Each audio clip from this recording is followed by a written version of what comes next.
Shalom à tous les frères et sœurs en Yehoshua Mashiach, notre Seigneur Jésus-Christ dans le monde entier.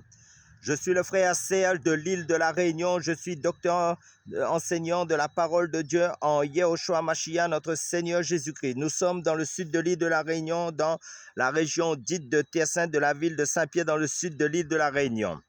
Nous sommes le 28 avril 2026, précisément.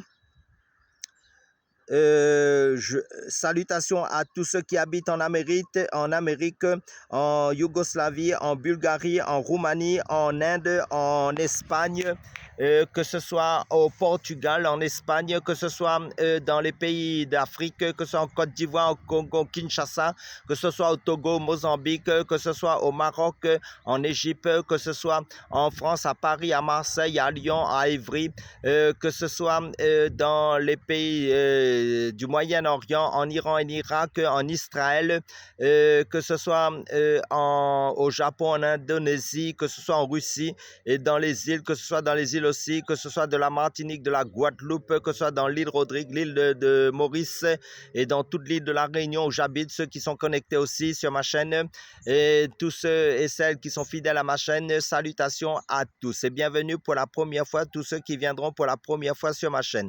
Donc, et si j'ai oublié de citer votre pays et que vous vous trouvez connecté à ma chaîne, soyez tous les bienvenus. Car sur ma chaîne, nous faisons que enseigner la parole de Dieu, nous encourager mutuellement dans la foi commune que nous avons en Jésus-Christ. Si tu t'es déjà engagé en Christ et si tu ne t'es pas encore engagé en Christ, je te conseille, je t'interpelle à donner ta vie au Seigneur Jésus-Christ parce que la Bible nous dit il est réservé aux hommes de mourir une seule fois, après quoi vient le jugement. Ça signifie quoi? Pour échapper au jugement de Dieu, Dieu nous propose l'unique solution qui est son Fils Jésus-Christ pour le salut de notre âme. Car Dieu a tant aimé le monde qu'il a donné son Fils unique Jésus-Christ afin que quiconque croit en lui ne périsse point en enfer mais qu'il ait la vie éternelle.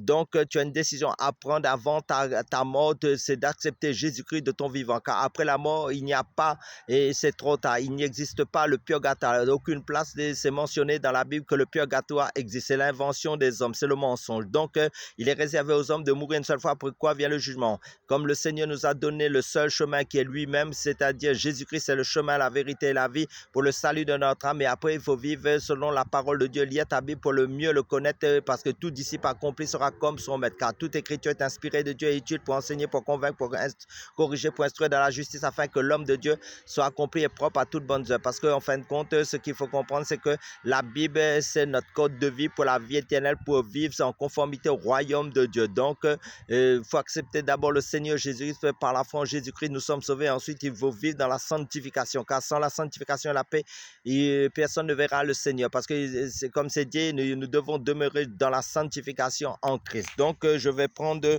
deux passages dans la Bible pour parler un peu de la parole de Dieu.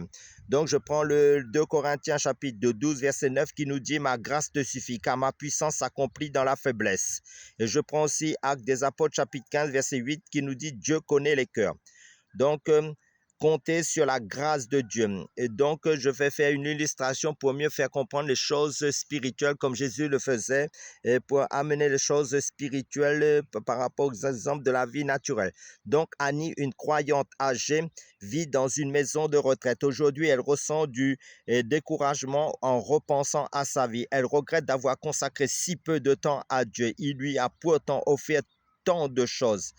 Le salut, une vie paisible. Elle se sent maintenant inutile et regrette de ne pas avoir mieux employé son temps pour servir Dieu lorsqu'elle avait davantage d'énergie.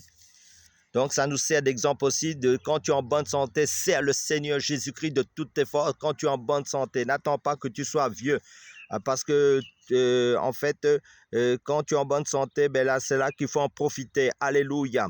L'amour de Dieu est inconditionnel. Il nous a aimés le premier et veut nous offrir le salut gratuitement. Il ne nous demande pas d'accomplir de bonnes actions pour le mériter. Toutefois, Dieu nous encourage à offrir notre corps en sacrifice vivant selon Romains chapitre 12, verset 1.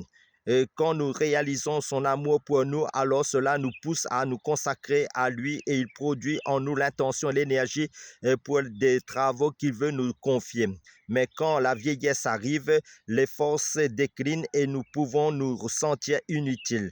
Les regrets et la culpabilité peuvent nous envahir. Avons-nous employé notre vie comme Dieu le voulait? même affaibli sur un lit d'hôpital, nous pouvons le prier, le louer et attendre le retour de Jésus-Christ.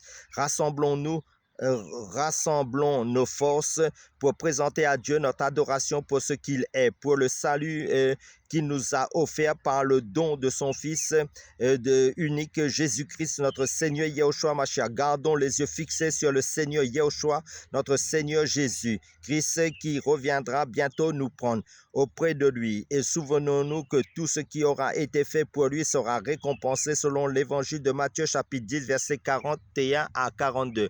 Parce que la parole de Dieu nous dit dans Jean chapitre 14, verset 1, Jésus nous dit: quand je m'en serai allé, que je vous aurai préparé une place, je reviendrai, afin que là où je suis, vous y soyez aussi. Alléluia. Que vos cœurs ne se trouvent point. Croyez en Dieu, croyez en moi, dit le Seigneur. Persévérons jusqu'à la fin en Jésus-Christ pour le salut de notre âme. Repentons-nous si nous sommes dans des choses qui ne glorifient pas le Seigneur, dans les œuvres de la chair. Revenons au Seigneur de tout notre cœur dans sa parole pour vivre en conformité à sa parole. Parce que la parole de Dieu dans Romains chapitre 12, verset 2 nous dit: ne vous conformez pas au siècle présent, mais soyez transformés par le renouvellement de l'intelligence afin que vous discerniez quelle est la volonté de Dieu, ce qui est bon, agréable et parfait. Tout cela se trouve dans les Écritures de la parole de Dieu, ce qui est de la volonté de Dieu. Parce que la volonté de Dieu, c'est que Jésus-Christ nous dit dans Jean chapitre 14, verset 21, celui qui a mes commandements et qui les garde, c'est celui qui m'aime, pour vivre en conformité à sa parole. Alléluia. Amen.